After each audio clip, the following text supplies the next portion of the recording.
Bonjour à tous et bienvenue dans cette nouvelle méditation biblique en vidéo que vous retrouvez tous les jeudis et les samedis et où l'on va continuer notre parcours dans l'évangile de Luc. Aujourd'hui, Luc 7, les versets 36 à 50. Je vous invite à lire ces quelques versets et revenir sur la vidéo si vous le souhaitez.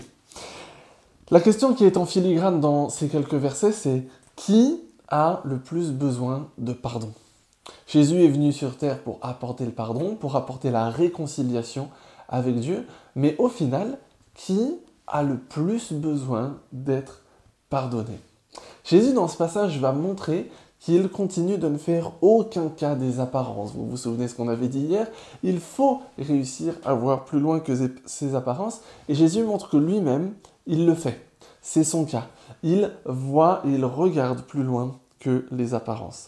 Il y a une femme qui arrive alors qu'il est invité chez quelqu'un. C'est une femme qui a une vie dissolue et tout le monde le sait. Alors, vie dissolue, on met ce qu'on veut derrière. On peut imaginer plein de choses. En tout cas, elle vit pas à la manière dont il faudrait. Elle vit pas à la manière dont les gens bien vivent peut-être. Et on peut se dire que dans nos vies à nous, on a peut-être au moins en partie, dans certaines parties de notre vie, un peu une vie dissolue, dans une certaine mesure. En tout cas, elle, c'est à tel point que tout le monde le sait. Et que lorsqu'elle arrive dans la pièce, tout le monde sait, ah oui, elle, tu sais ce qu'elle fait, tu sais comment elle vit.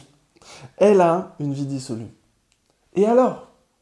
C'est vraiment ce que l'attitude de Jésus nous montre à son égard. Elle a une vie dissolue, et alors ? C'est précisément pour ça qu'elle a besoin de Jésus. Et en fait, elle-même a conscience de qui elle est, mais elle a conscience aussi de ce que Jésus peut faire pour elle en relation et à cause de ce qu'elle est.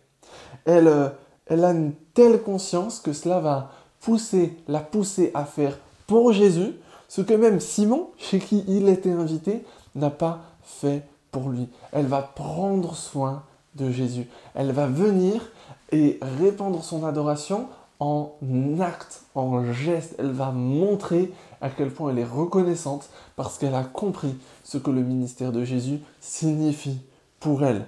Et ça s'oppose, et c'est ce que Jésus fait dans ce texte, il oppose cette attitude à celle de Simon, son invité qui lui a, son hôte plutôt, chez qui il est invité, qui ne lui a quasiment rien offert. Qui a réellement besoin, qui a le plus de besoin de pardon ? C'est la question que j'avais posée au début. Eh bien, tout simplement celui qui a le plus de choses à se faire pardonner. Et elle sait qu'elle a beaucoup de choses à se faire pardonner. Et elle pourrait s'en rester là et dire « j'ai trop de choses à me faire pardonner. Ça ne peut pas marcher, ça ne peut pas le faire. » Mais au contraire, elle se dit « j'ai beaucoup de choses à me faire pardonner. Et lui, il peut me pardonner ? Eh bien, allez, j'en ai besoin. » Combien de fois nous avons nous aussi beaucoup de choses à nous faire pardonner ? Si on faisait à la fin de nos journées un bilan sincère des différentes choses pour lesquelles on a besoin de nous faire pardonner, on a besoin du pardon de Jésus. Et Jésus nous pardonne. Cette femme, elle agit comme elle le fait parce qu'elle a réellement conscience du cadeau que Dieu lui fait. Est-ce que nous avons réellement conscience du cadeau que Dieu nous fait ? Et est-ce que comme elle, nous sommes prêts à agir en conséquence face à notre Dieu ?